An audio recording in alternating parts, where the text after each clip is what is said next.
Good morning my dear student. आज हम कक्षा 10 में लेसन नंबर 14 चैप्टर 14 में वीडियो का छठा भाग देखेंगे स्टूडेंट। तो आज हम बात करेंगे समुद्रों से ऊर्जा। समुद्रों से ऊर्जा कैसे मिलती है, तो ध्यान दीजिए। इसमें है पहला टॉपिक है आपका ज्वारी ऊर्जा का। पहला टॉपिक क्या है स्टूडेंट? पहला टॉपिक है आपका ज्वारी ऊर्जा का। पहला टॉपिक क्या है? ज्वारी ऊर्जा का। चलिए ज्वारी ऊर्जा की हम बात करते हैं।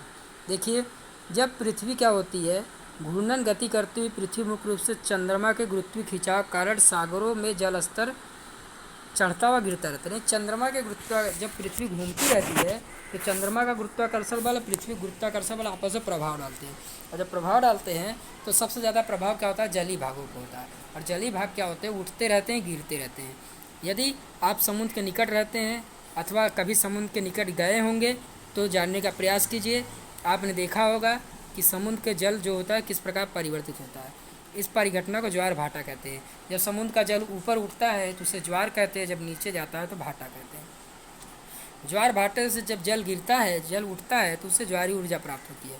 ज्वारी ऊर्जा का दोहन कर सागर के किसी संकीर्ण क्षेत्र में बांध बनाकर हम कर सकते हैं। यानी एक बांध बना दीजिए, जब ज्वार आएगा तो बांध में पानी भरेगा और बांध के नीचे टरबाइन लगा दीजिए। अब बांध जब भाटा आएगा तो पानी का वापस नीचे की तरफ आएगा और टरबाइन घूमेगा, और इस प्रकार से हम क्या कर सकते हैं?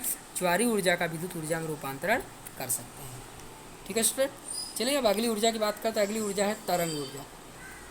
समुद्र क्या होता है? समुद्र में आप देखेंगे लहरें निरंतर चलती रहती है, तो विशाल तरंगों गतिज ऊर्जा कारण विद्युत उत्पन्न किया जा सकता है। महासागर के पृष्ठ के आसपास बहने वाली प्रबल पवनों के द्वारा तरंगे हवा चलती है, तरंगे उत्पन्न होती है। तरंगी ऊर्जा का वही व्यवहारिक उपयोग हो सकता है जहाँ तरंगे अत्यंत प्रबल हो, यानी जहाँ तरंगे काफ़ी तेज हो वहीं पर हम विद्युत ऊर्जा उत्पन्न कर सकते हैं, ताकि इतनी प्रबल हो कि टरबाइन घूम सके। और जब टरबाइन घूम सकेगी तो क्या होगा? हम उससे विद्युत ऊर्जा प्राप्त कर सकें। अब बात करते हैं ओशियन थर्मल एनर्जी, महासागरीय ऊर्जा की बात करेंगे। देखिए, समुद्रों महासागरों में क्या होता है? सूर्य का प्रकाश पड़ता है। जब सूर्य का प्रकाश पड़ता है तो स्टूडेंट ऊपर का जल क्या होता है? ठंडा होता है। ऊपर का जल क्या होगा? सूर्य, जाहिर सी बात है, सूर्य प्रकाश ऊपर से पड़ रहा है। जो सूर्य प्रकाश ऊपर से पड़ रहा है तो ऊपर का जल क्या होगा? ठंडा होगा, गर्म होगा, और नीचे का जल क्या होगा? ठंडा होगा। इस ताप के अंतर को हम उपयोग करके विद्युत ऊर्जा उत्पन्न कर सकते हैं। इसी को हम क्या कहते हैं? समुद्र के जल के तापमान, यानी ऊपर का जल क्या है? गर्म है, और मान लीजिए यहाँ पर पानी गर्म है, समुद्र की सबसे ऊपरी सतह, और ये समुद्र की गहराई है, यहाँ पानी क्या है? ठंडा है। तो इस तापमान में अंतर, यहाँ गर्म है यहाँ ठंडा, इसमें तापमान में क्या अंतर है? इस तापमान में अंतर का उपयोग करके हम विद्युत ऊर्जा प्राप्त कर सकते हैं। तो इसी को हम क्या कहते हैं? Ocean thermal energy conversation plant, OTEC हम स्थापित कर सकते हैं, यानी महासागरीय ऊर्जा का विद्युत ऊर्जा में रूपांतरण कर सकते हैं। लेकिन ध्यान दीजिए, इसकी एक मर्यादा है कि महासागर के पृष्ठ में 2 किलोमीटर पर टेम्परेचर में 20 का अंतर होना चाहिए। अगर 20 से कम अंतर हो रहा है तो हम क्या कर सकते हैं कि विद्युत ऊर्जा में रूपांतरण नहीं कर सकते। पृष्ठ के तप जल का उपयोग अमोनिया जैसे वाष्पित द्रव्यों को उत्पादित करने में किया जा सकता है। इस पर बनी द्रव्यों को वाष्प बना के फिर से जनरेटर घुमाया जा सकता है। महासागर गहराइयों से ठंडे जल को पंपों द्वारा खींचा जा सकता है, उसको गर्म किया जा सकता है, और इस प्रकार से बार बार हम क्या कर सकते हैं? ऊर्जा प्राप्त कर सकते हैं। देखिए, महासागर जो है ज्वारी ऊर्जा, तरंग ऊर्जा, महासागरीय तापीय ऊर्जा का अति विशाल भंडार है, लेकिन इसके व्यवहारिक रूप से अभी तक कोई ऐसी टेक्नोलॉजी नहीं आई है कि हम इसका ठीक से दोहन कर सकें। हमारा अगला टॉपिक है स्टूडेंट भूतापीय ऊर्जा। देखिए, पृथ्वी में भौगोलिक परिवर्तन के कारण पृथ्वी के अंदर जो होता है, बहुत सारी चट्टानें जो होती है अंदर की तरफ चली जाती है और पिघल जाती है, और जब ये चट्टानें पिघल जाती है तो कुछ क्षेत्रों में इकट्ठा हो जाती है, और जब कुछ क्षेत्रों में इकट्ठा होती है तो चट्टानें का काफ़ी गर्म है, और कभी कभी क्या होता है? चट्टानें जल के संपर्क में आती है। जब जल के संपर्क में आती है, जल भी क्या होता है? गर्म होता है, और गर्म जल क्या होता है? आप देखते हैं कि गर्म जल से बादल बनता है, ऊपर की तरफ पानी वाष्पित होता है। गर्म जल में क्या होता है? काफ़ी ज़्यादा शक्ति होती है, वो धरती को क्या होता है?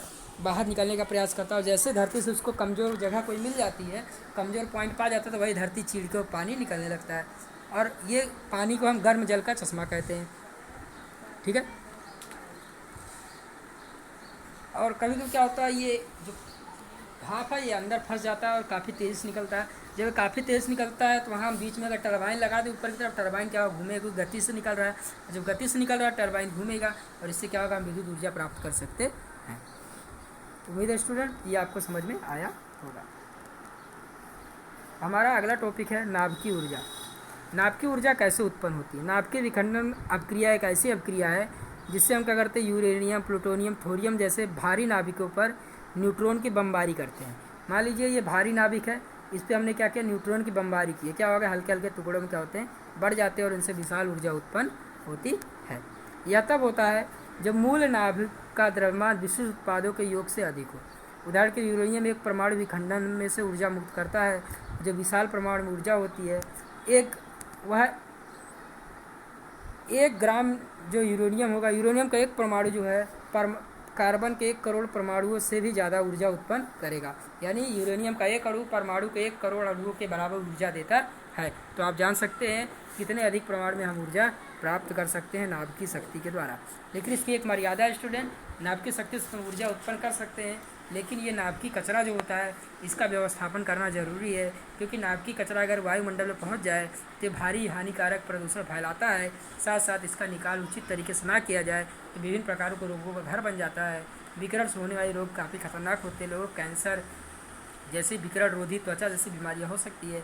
इसलिए इनका योग्य निकाल ना किया जाए तो ये जितने वरदान रूप साबित होते हैं उससे ज़्यादा ही हमें हानिकारक लग सकते हैं।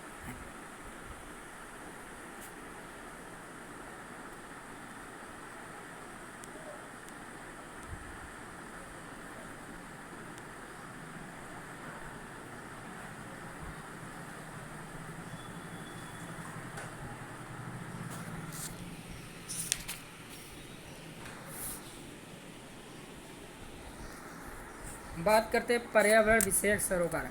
पिछले अनुभाग में हमने ऊर्जा के विभिन्न स्रोतों के विषय में अध्ययन किया। इनमें से किसी भी प्रकार की ऊर्जा का दोहन पर्यावरण में किसी न किसी रूप से विक्षोभ उत्पन्न करता है। आप जानते हैं किसी प्रकार की ऊर्जा का आप दोहन करेंगे तो किसी न किसी तरीके से पर्यावरण क्या होगा, प्रभावित होगा। तो ऊर्जा का चयन करते समय हमें निम्न परिस्थितियों का ध्यान रखना है, जैसे उस ऊर्जा का जो स्रोत है वह सरलता से मिले। दूसरी बात यह है कि ऊर्जा जो है प्राप्त करने में मितव्ययता हो, ज़्यादा प्रदूषण ना हो। इसके अलावा ऊर्जा जो है उसकी दक्षता ज़्यादा हो। इसके साथ साथ पर्यावरण को नुकसान ना हो। ठीक है, देखिए सीएनजी की बात करते हैं। सीएनजी जो है एक स्वच्छ ईंधन की तरह माना जाता है, परंतु यह कहना अधिक सही होता है कि कौन सा स्रोत अधिक स्वच्छ है। अगर हम अधिक स्वच्छ स्रोतों की बात करें तो आप जानते हैं जीवाश्म ईंधन जलाने से वायु प्रदूषित होती है, लेकिन धीरे धीरे हमने क्या किया, सौर सेल का उपयोग किया। इससे क्या हो रहा है, प्रदूषण मुक्त हो रहा है। परंतु यह हो सकता है कुछ युक्ति के संयोजन में पर्यावरण की क्षति हुई हो। यानी होता क्या है कि सौर प्लांट लगाने में क्या होता है, कभी कभी खेतों को नष्ट कर दिया, खेतों में लगा दिया जाता है, जंगलों को काट के लगाया जाता है। इससे क्या होता है, पर्यावरण का नुकसान होता है। हमें सौर प्लांट लगाते समय भी ऐसे क्षेत्रों में लगाना है कि जिससे वनों का भी बचाव हो सके, पर्यावरण की भी रक्षा हो सके, कम से कम ज़मीन का उपयोग हो। इन सभी चीज़ों को हमें ध्यान में रखना पड़ेगा। स्टूडेंट अब हम आगे बात करते हैं। अगला है कि कोई ऊर्जा स्रोत हमारे लिए कब तक बना रह सकता है। हमने पहले यह देख लिया कि हम अधिक समय तक जीवाश्म ईंधन पर निर्भर नहीं सकते, क्योंकि जीवाश्म ईंधन क्या होंगे, निकट भविष्य में क्या हो सकते हैं, ख़त्म हो सकते हैं। तो इन्हें हम समाप्य स्रोत या अनवनीकरण स्रोत है। इसके विपरीत हम लकड़ी जलाने से अगर वृक्षों को प्रतिस्थापित करें, जैव मात्रा प्रबंधन उचित प्रकार से करें तो हम निश्चित मात्रा में इससे, अगर कहने का मतलब है जितने प्रमाण में हम लकड़ी जलाते हैं उतने प्रमाण वनों को लगा दिया जाए, या लकड़ी का दक्षतापूर्वक उपयोग किया जाए, बायोगैस प्लांट लगा दिया जाए, अधिक प्रमाण में वन लगा दिया जाए, और उससे जितना वन लगाया जाए उससे कम वनों को काटा जाए, तो हम ये कर सकते हैं कि लकड़ी भी लंबे समय तक ऊर्जा का स्रोत बनी रह सकती है। साथ साथ क्या हो सकता है, प्रदूषण को भी रोक सकते हैं। हम बायोगैस प्लांट लगा सकते हैं, हम सूर्य ऊर्जा का उपयोग कर सकते हैं, पवन ऊर्जा का उपयोग कर सकते हैं, ज्वारी ऊर्जा का उपयोग कर सकते हैं, जल ऊर्जा का उपयोग कर सकते हैं, भूतापीय ऊर्जा का उपयोग कर सकते हैं। यानी इन सभी ऊर्जा का उपयोग करके हम लंबे समय तक ऊर्जा को, जो अनवनीकरण स्रोत है, इन पर निर्भरता हमारी कम हो जाएगी, क्योंकि ये निकट भविष्य में ख़त्म हो जाएंगे। इसलिए हमें इस पर निर्भरता कम करनी पड़ेगी। यानी कुल मिलाकर कहने का मतलब है कि हमें ऐसे ईंधन को चुनना है स्टूडेंट कि भविष्य में उससे पर्यावरण को नुकसान ना हो, साथ साथ पर्यावरण प्रदूषित ना हो, इसके अलावा मनुष्य के स्वास्थ्य को कोई इफेक्ट ना पड़े, जीव व निर्जीव सुरक्षित रहें। इसके साथ साथ कहने का मतलब है पर्यावरण संतुलन बना रहे, क्योंकि बड़े पैमाने वृक्षों को काटने पर क्या होता है, पर्यावरण संतुलन बिगड़ जाता है। ग्लोबल वार्मिंग, ग्रीन हाउस जैसी घटनाएं घटती हैं और धरती का टेम्परेचर बढ़ता है। महासागरों में बर्फ़ क्या होती है, महाद्वीप जो बर्फीले भाग उनका बर्फ़ पिघलता है, महासागरों का जलस्तर बढ़ता है, कई द्वीप डूबने के कगार पर हैं। तो हमें ऐसे प्रयास करने पड़ेंगे, नवीनीकरण ऊर्जा के स्रोतों की तरफ बढ़ना पड़ेगा, खास करके सौर ऊर्जा, पवन ऊर्जा, जल ऊर्जा की तरफ हमको ध्यान केंद्रित करना पड़ेगा, क्योंकि हमारे जो कोयला पेट्रोलियम के जो स्रोत हैं वो निकट भविष्य में ख़त्म हो जाएंगे। इसलिए हमें ज़्यादा निर्भरता हमें नवीनीकरण ऊर्जा स्रोतों पर ध्यान देनी चाहिए। हमारा जो पूरा प्रयास है नवीनीकरण स्रोतों पर लगाना चाहिए, क्योंकि अनवीनीकरण स्रोत की जो ऊर्जा स्रोत है वो प्रदूषण ही फैलाते हैं, पर्यावरण को नुकसान ही पहुँचाते हैं, वन्य जीवों को नुकसान पहुँचाते हैं, जल प्रदूषित करते हैं, वायु प्रदूषित करते हैं, मृदा प्रदूषित करते हैं। तो इन सभी से बचने के लिए हमें नवीनीकरण ऊर्जा स्रोत को अपनाना पड़ेगा। लेकिन ध्यान दीजिए स्टूडेंट, नवीनीकरण ऊर्जा स्रोत को अपनाने से पहले हमें इस बात का ध्यान रखना जरूरी है कि नवीनीकरण ऊर्जा को अपनाने से पहले भी हमें पर्यावरण को नुकसान होने से बचाना है, क्योंकि हमारा जो मेन स्रोत है पर्यावरण को बचाना, वायुमंडल को बचाना, हमारी धरती को आने वाले भविष्य के लिए सुरक्षित रखना ज़रूरी है। इसलिए ज़रूरी है कि हम ऊर्जा के स्रोतों का सफलतापूर्वक उपयोग करें, अच्छी टेक्नोलॉजी अपनाएं, ताकि कम से कम ऊर्जा का उपयोग करके, कम से कम ईंधन का उपयोग करके अधिक से अधिक ऊर्जा प्राप्त कर सकें। तो स्टूडेंट, आज आपका चैप्टर यहीं पे ख़त्म हो गया है, आप इसका एक्सरसाइज कीजिएगा। आज के लिए इतना ही। Thank you very